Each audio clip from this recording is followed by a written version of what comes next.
कभी राजद के कद्दावर नेता रहे पप्पू यादव आज कांग्रेस की राजनीति में भी चर्चा का विषय बने हुए हैं। लेकिन उनका कांग्रेस और राजद के बीच का रिश्ता हमेशा से कभी प्यार तो कभी तकरार की तर्ज पर ही चलता रहा। चौंकाने वाली बात ये रही कि बैठक में पप्पू यादव भी शामिल हुए, जबकि वे तकनीकी रूप से कांग्रेस के सदस्य भी नहीं है। ना तो लालू यादव और तेजस्वी यादव उन्हें राजद में शामिल करते हैं और न ही कांग्रेस को खुलकर उन्हें अपनाने देते हैं। पप्पू यादव की मौजूदगी का मकसद केवल कांग्रेस की रणनीति तय करना ही नहीं था, बल्कि इसके जरिए राजद और खासकर तेजस्वी यादव पर दबाव बनाना भी था।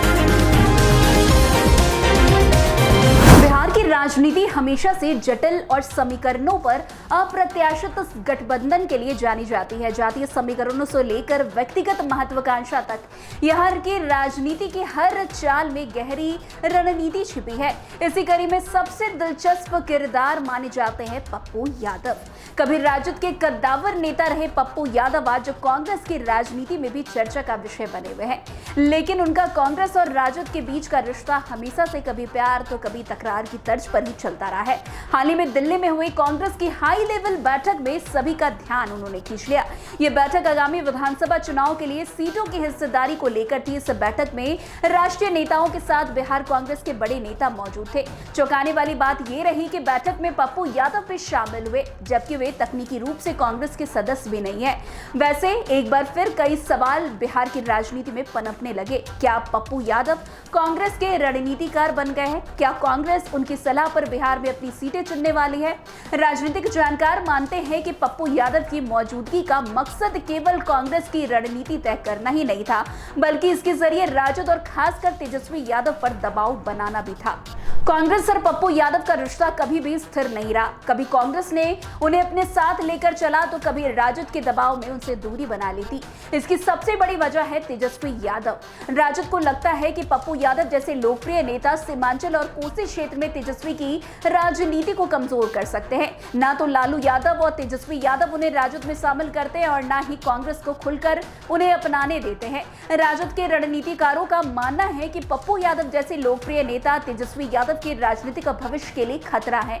इसलिए पप्पू यादव को ना कोई राजद में एंट्री दे रहा है और ना ही कांग्रेस का नेता बनने दिया जा रहा है।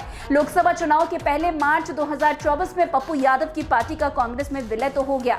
उस समय खबर आई थी कि पप्पू यादव ने अपने पुत्र के साथ कांग्रेस की सदस्यता ले ली है।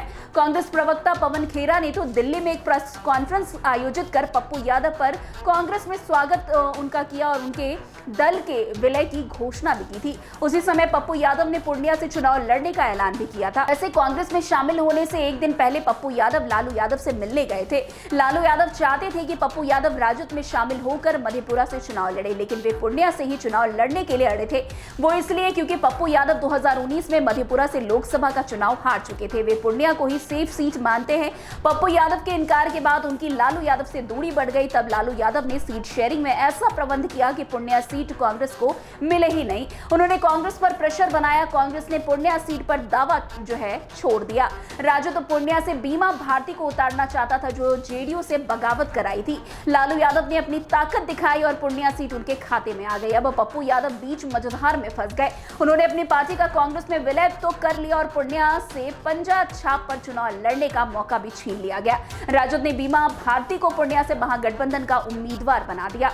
वैसे आपको बता दें, पप्पू यादव ना इधर के रहे ना उधर के। बीमा भारती को प्रत्याशी बनाए जाने के बाद भी उन्होंने लालू यादव से इस फैसले पर पुनर्विचार करने का बड़ा अनुरोध किया था।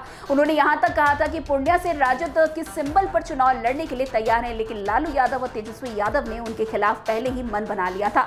तेजस्वी यादव ने कहा कि जो हमारे खिलाफ चुनाव लड़ेगा वो भाजपा के साथ है। तब पप्पू यादव ने विद्रोह कर दिया था। उन्होंने किसी भी कीमत पर पूर्णिया से चुनाव लड़ने की अपनी जिद दोहरा दी। तब राजद ने कांग्रेस से कहा कि वो पप्पू यादव के बारे में अपनी स्थिति स्पष्ट करे।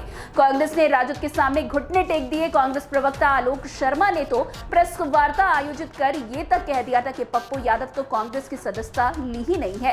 सदस्यता के लिए कांग्रेस की एक पर्ची लेनी होती है, जो पप्पू यादव ने नहीं ली।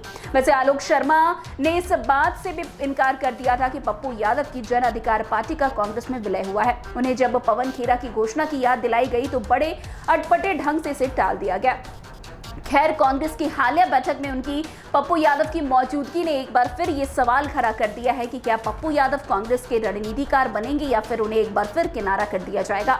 आने वाले दिनों में ये तय होगा कि कांग्रेस से राजद गठबंधन में पप्पू यादव की जगह क्या होगी, साझेदार, रणनीतिकार या फिर बागी उम्मीदवार, ये तो वक्त बताएगा। तो आज की इस खबर में बस इतना ही। अन्य खबरों में हमारे साथ ऐसे आगे बने रहें और देखते रहिए। तब तक के लिए NBC 24। धन्यवाद।